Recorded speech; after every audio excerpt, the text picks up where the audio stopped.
Namaste. My name's Jess and today we're going to be working up towards a modified handstand against the wall. If you're new to yoga, don't be scared. It's a pretty straightforward pose. You may want to avoid this practice though if you've got injuries in your wrists or your shoulders. This is a really good practice to do if you're feeling a little bit tired but wired. So we'll work up the energy, release it, and then have a nice cool down against the wall. Let's begin. We'll start with cat-cow, Vidalasana. So come onto your hands and knees, bringing your hands underneath your shoulders and your knees underneath your hips. And just start to notice your shoulders here. And let your shoulder blades sink in the middle and then rounding through the shoulder blades.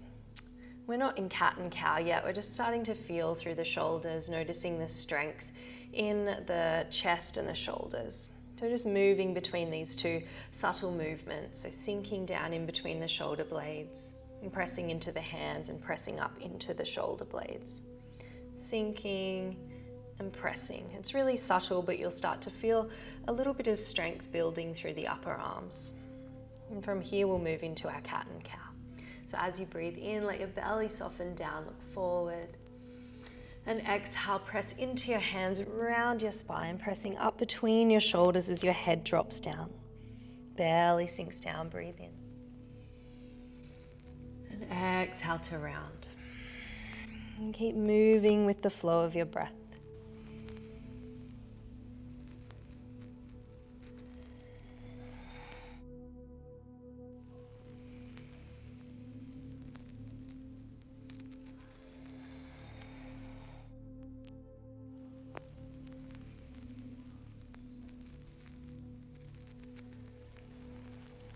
Start to make your way back into a neutral spine in stillness, and we'll warm up the wrists a little.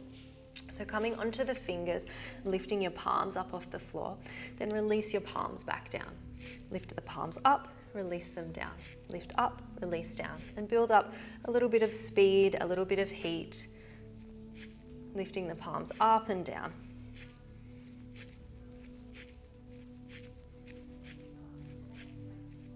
Just a few more. And turn the hands, the fingertips to face the sides of your mat. And you can stay like this, or if it feels okay, walk your fingers to face towards you. You might do one hand at a time or both hands together. If that feels nice and you want a little more of a stretch, you could lean back.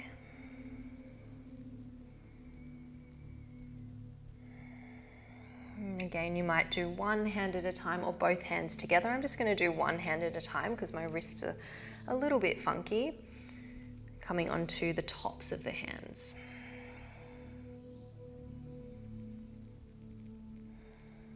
You can switch to the other hand if you're doing one at a time.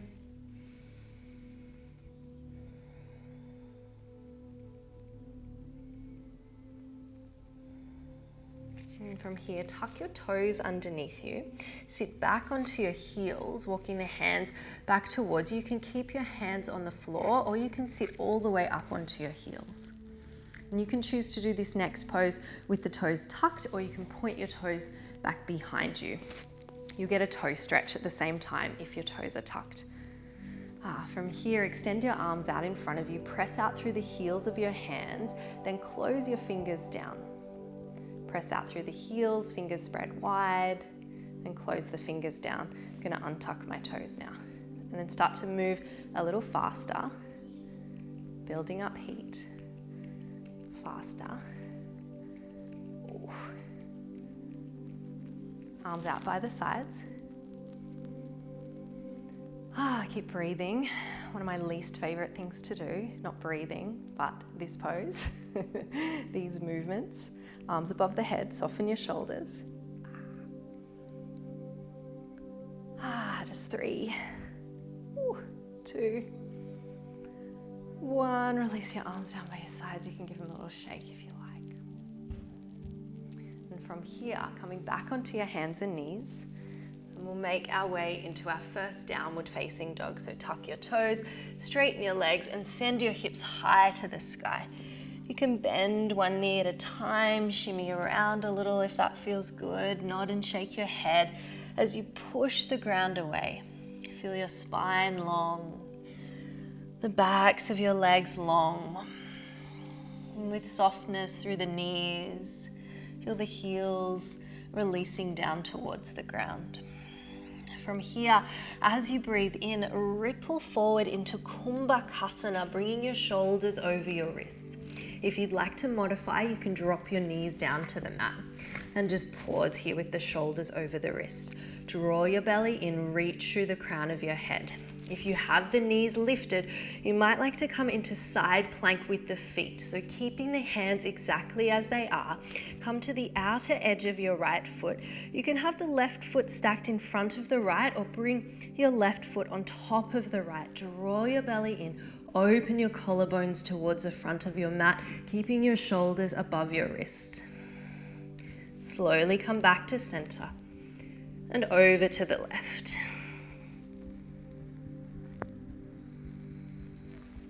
Gently back to center and back into downward facing dog. Take a full breath in. As you exhale, drop your knees to the mat, come into child's pose.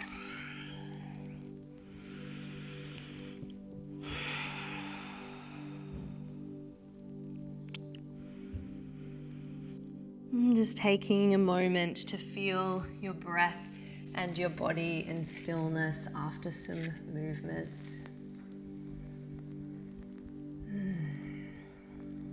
And from your child's pose, slide your hands underneath your shoulders, bring yourself up to a seat, and make your way up to standing.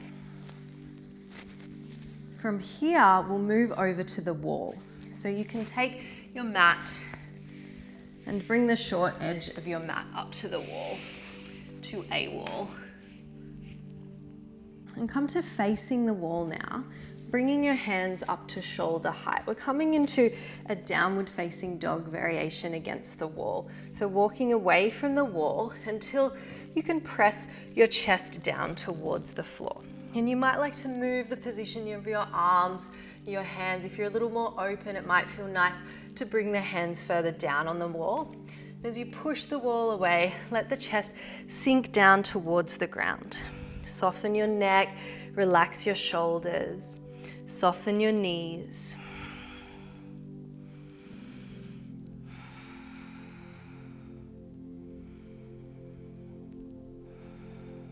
Just a couple more breaths here.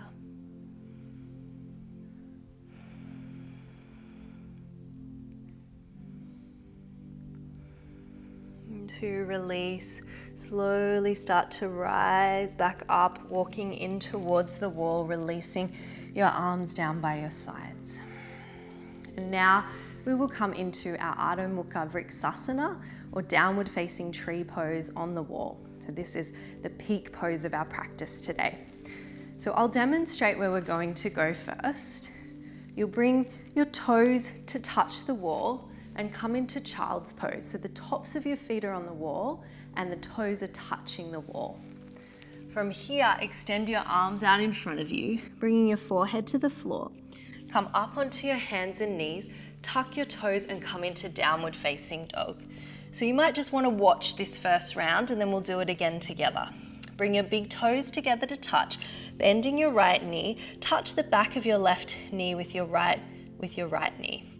Press into your right foot and lift your left foot right next to your right. Now this is where you might be tempted to start climbing up the wall with your feet, but you want to be in a right angle so the left foot is right next to the right.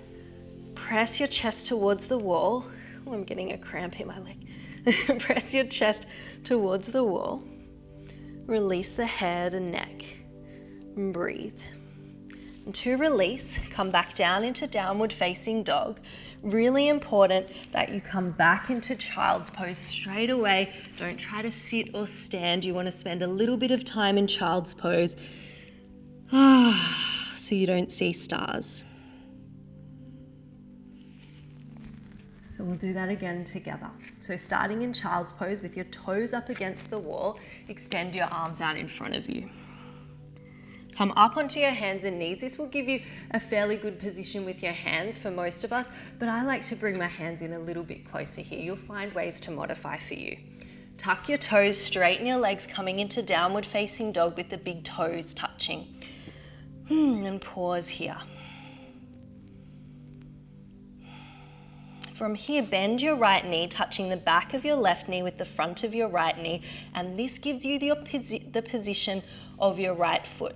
Press into your right foot, lift your left foot up, bringing it right next to the right. Don't walk your legs up the wall. You're in an L shape. Press into your hands, soften your shoulders as much as you can, reaching the chest towards the wall. Little bend through the elbows, draw your lower belly in. Let's take a big breath in together. As you exhale, walk your feet back down the wall into downward facing dog. Drop your knees and come into child's pose. You can pause the video now if you want to spend a little more time recouping from that shape. Okay, and now we're going to move into our nice juicy cool down, so all the hard work is done. Bringing one of your hips up to the wall, we'll come into Viparita Karani, legs up the wall. Sliding one hip against the wall, swing your legs up the wall. You can get super close or a little further away if you want something a little more gentle on the hamstrings. You can have your arms down by your sides or bring your hands to rest on your belly.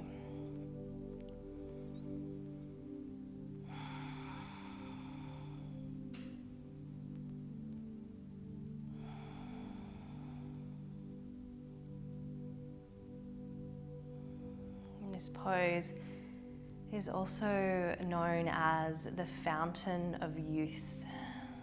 So it's said that if we spend time in this shape, it will reduce the effects of aging.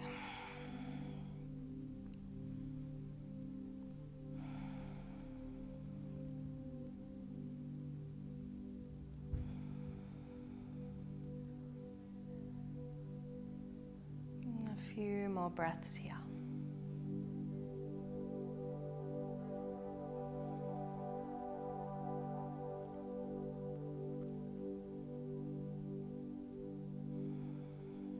From here, we'll move into a figure 4 shape. So keeping the left leg extended up the wall, take your right ankle bone to your left leg below the knee, so closer to your body than the knee.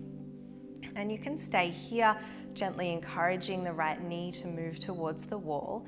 If you want more of a stretch, you can bend your left knee and slide the sole of your left foot down the wall. Keep earthing your lower back into the mat as you lengthen your spine, tucking your chin towards your chest.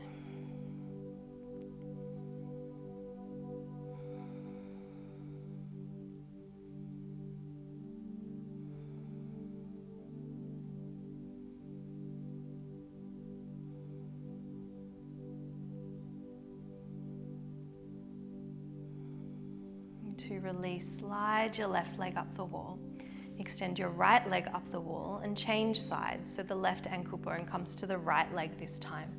And again, maybe you're happy here, or maybe you bend your right knee, sliding the sole of your left foot down the wall. Of your right foot down the wall.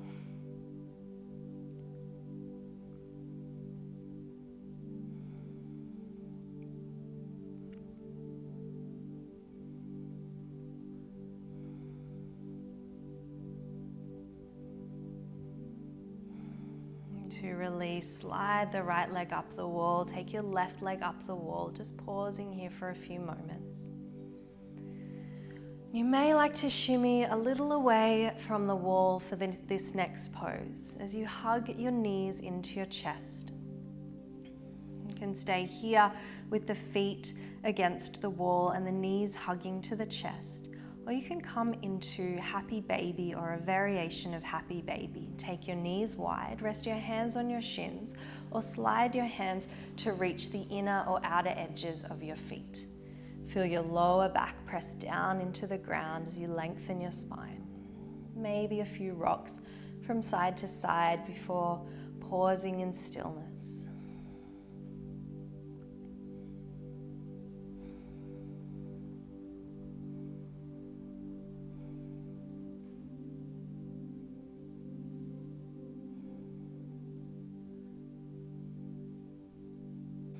And to release, hug your knees into your chest.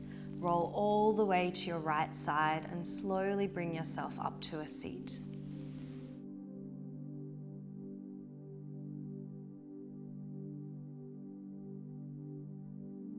You can readjust your mat if you like.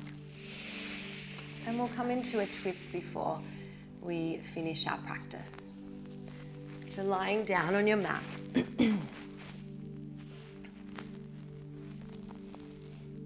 Bring the soles of your feet to the floor. Slide your hips to the left side of your mat. Taking your arms wide, let your knees fall to the right. Look out over your left shoulder. You can readjust or make any variations of this twist that you like.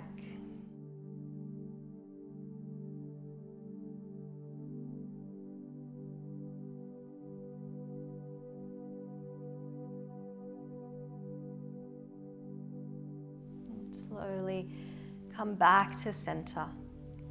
Sliding the hips to the right now, let your knees fall to the left as you look out over your right shoulder.